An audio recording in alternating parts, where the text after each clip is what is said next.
The X2 now for a couple of weeks as my main overdrive, always on kind of pedal. I've used pedals like that now for the best part of about 10 years, where I've had a fairly clean amp sound, such as this. And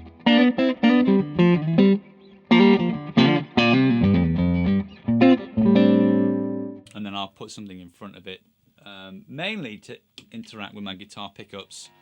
A little bit like a fuzz pedal, so as I turn down, I've still got plenty of top end in the sound, so that I can ride my volume control for clean and dirty tones. So yeah, I'm going to play some sounds now, and then I'll explain a little bit about some of the things I've discovered about the pedal as I've been experimenting it over a couple of weeks. So here's the clean sound.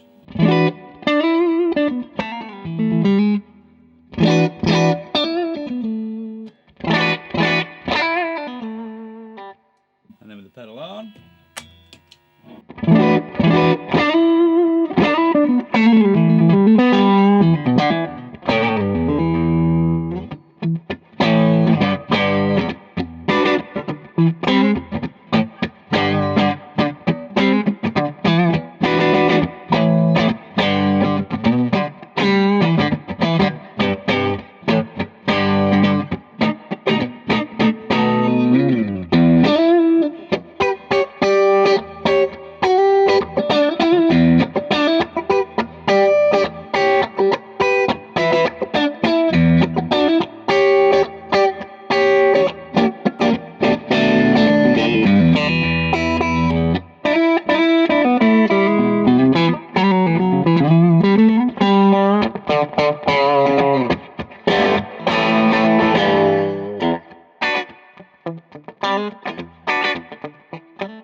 So it reacts very much like the amp reacts. As you hit it harder, it's very dynamic and it'll give you more.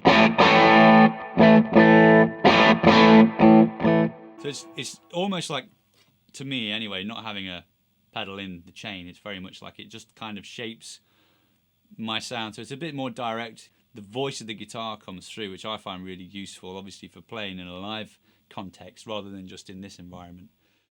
For me, the main setting that I use the most, having experimented with the clip switch, which we'll talk about in a second, and the controls on here. I mean, the controls, they're obviously level and gain are very much self-explanatory. I think of this as a low gain pedal, and the highs and the lows really are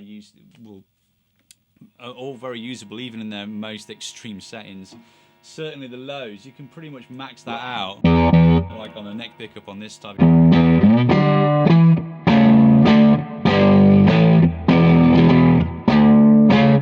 It's still not woofy. You still get, it's still quite nice and round. It's just a thicker, it's almost like a low mid that it's pushing out of the sound of the guitar, which is great for lead sound.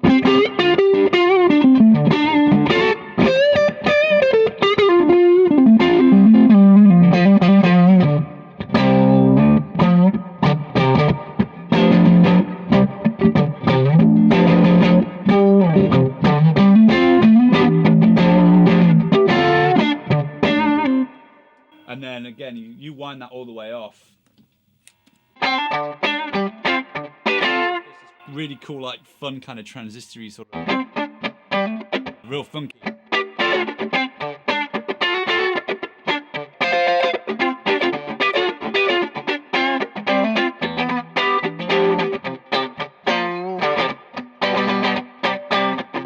Almost imagine like playing through like an 8-inch speaker. It kind of gives that kind of sound, which again, live is probably not something you're going to use, but in like a studio environment, you know, and you're trying to layer guitar sounds, it's still quite a cool, funky little sound.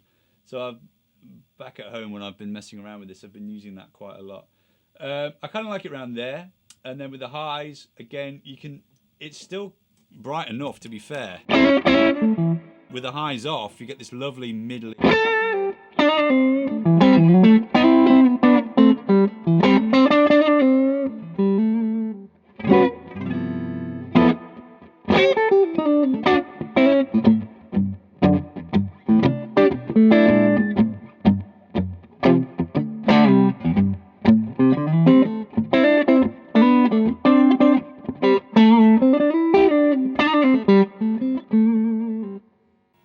I suppose it kind of sounds a bit like the guitar in what you consider, I suppose, a more regular setting with this up there, with the tone control down. But it's still a usable sound. As you start to get up into the middle, like 12 o'clock settings, loads of presence. Especially nice if you play. I do quite a lot of hybrid picking, and if you're sort of pulling out the string,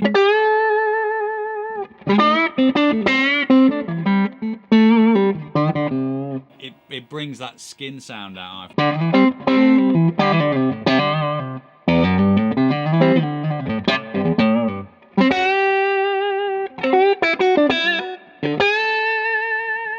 it never gets too much with the plectrum on the back pick.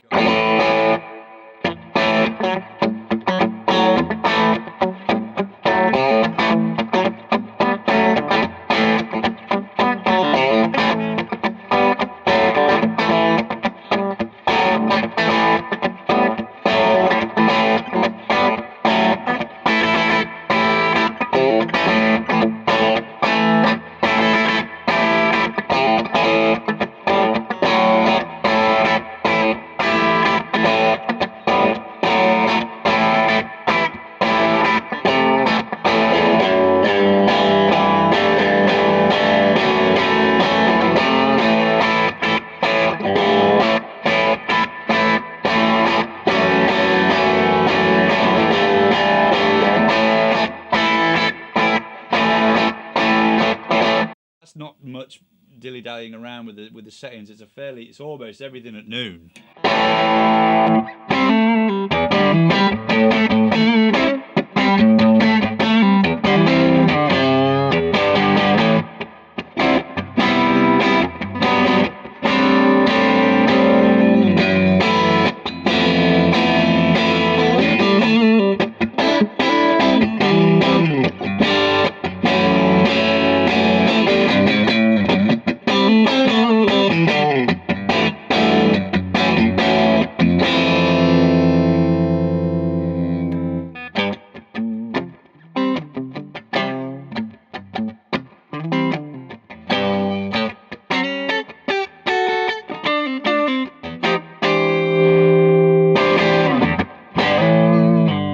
Again, similar to the X3 pedal, it's really nice and responsive with your tone controls on the guitar. So for me, that's perfect because I just like to leave something like this on all the time to interact with.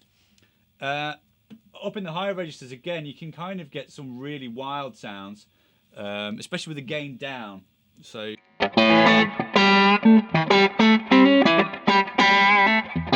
Especially with the, if you're playing with just fingers and maybe the tone control on the guitar.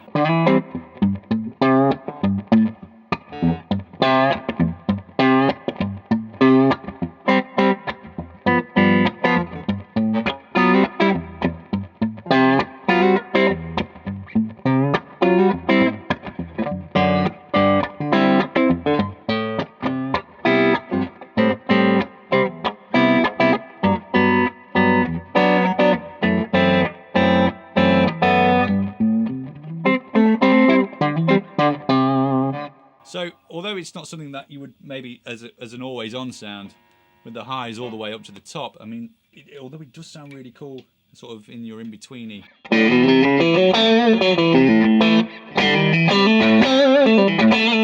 So it's kind of nice because what I like is there's not really. It kind of runs out before it starts to get particularly harsh. Like winding things up there. I find often there's a lot of places there's a lot of pedals that come out where there's quite a lot of real estate on the pot of areas you would never use. You sort of have like a usable area between maybe here and here, and everything either side of that's kind of useless. Whereas I find with these, the frequencies that are being pushed or cut have been thought about a bit, and it's widely usable. So although, as I say, 90% of the time when I'm using this thing, it's probably going to be set like that.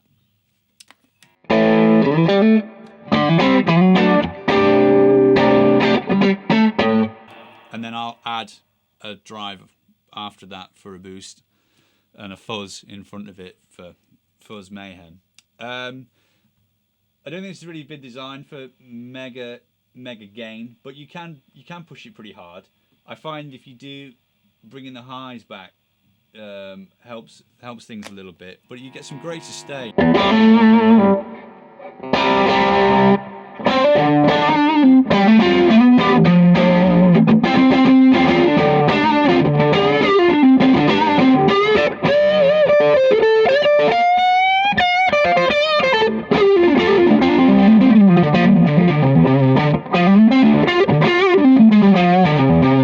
had a bit of top there actually.